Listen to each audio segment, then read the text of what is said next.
guys, welcome back. Today in our video we are going to discuss about the chemical properties of alcohols. Okay, so these are the all the theory points that are present in the chemical properties. I have written them here and I will be explaining now. Okay, coming to the first property, alcohols react as both nucleophile as well as an electrophile. Now, when is the alcohol reacting as a nucleophile and when it is reacting as an electrophile? Let us have a look now. Suppose in an alcohol we know that there is the carbon, this particular bonding is present in an alcohol, right? If suppose I am taking C H H H and the OH, here we have this type of bonding. I have elaborated this here. Okay, so the carbon oxygen hydrogen bonding is present.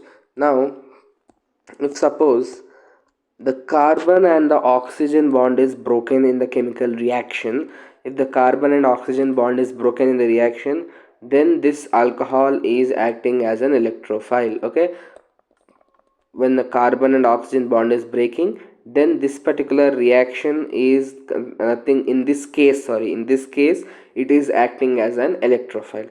Now if suppose the OH bond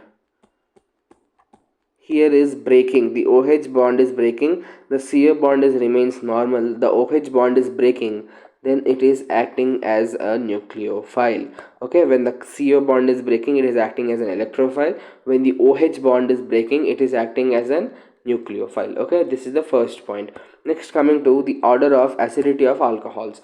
The orders here we will be saying based on the primary alcohol, secondary alcohol and the tertiary alcohol. How is the acidic nature of it, means whether tertiary alcohol is more acidic or the primary alcohol is more acidic. So in this case the order of acidic character, the order of acidity is primary is greater than secondary than that of tertiary, means primary alcohols are having more acidity than compared to that of the secondary and then compared to that of the tertiary. Okay, this is also an important point. They may ask the maybe the increasing order, maybe the decreasing order to arrange these different types of alcohols, primary, secondary and tertiary, in ascending or descending order. Okay, we have to arrange. Next, more the electron releasing groups present, less is the acidic strength. This I can write it as electron releasing group is inversely proportional to the acidic character. Yes, means if suppose a stronger electron releasing group is present, stronger the electron releasing group, less is the acidic nature. So if there is strong electron releasing group that is present in the alcohol, with the alcohol, then that particular alcohol will be least acidic. Okay, this is also very important question. They may ask us by giving different alcohols combined with different electron releasing groups and ask us to arrange based on the acidic strength. Okay, next, coming to the order of reactivity of alcohols. So even here we will be seeing the order like the primary, secondary and tertiary, primary, secondary, tertiary.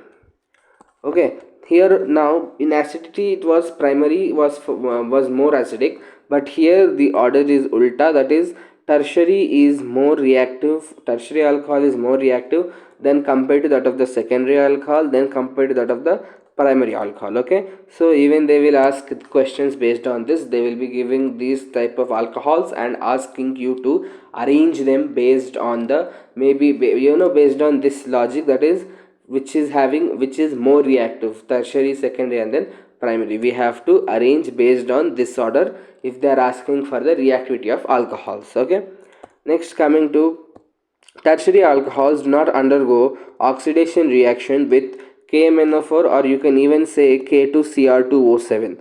K2O7 also doesn't take place in neutral or alkaline medium. So whenever you are reacting an tertiary alcohol with maybe KMnO4 or K2Cr2O7 in the presence of neutral or alkaline medium, there is no reaction taking place. Alkaline in the sense basic medium, there is no reaction taking place.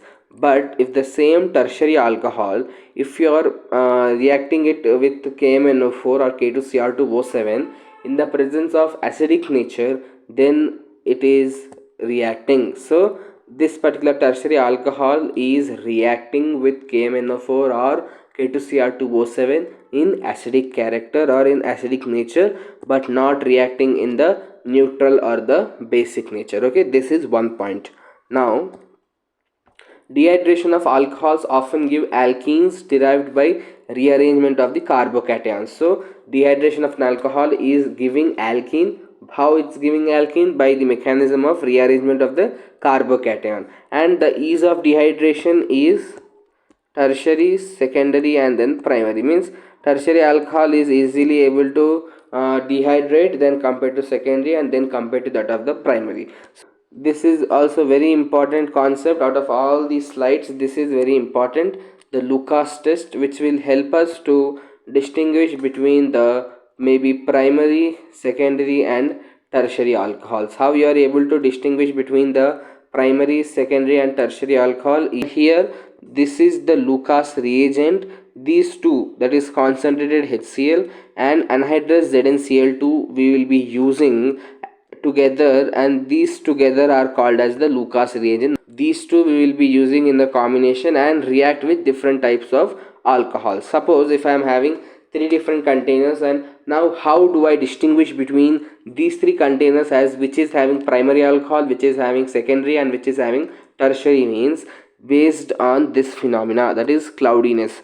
Based on the cloudiness, we will be distinguishing between the primary alcohol, secondary alcohol, and the tertiary alcohol. How? In a primary alcohol, you will see that there is no cloudiness that is appearing. We said that the container A is containing primary alcohol. Alcohol with this Lucas reagent, and you are getting cloudiness, but it is getting delayed 5 to 10 minutes.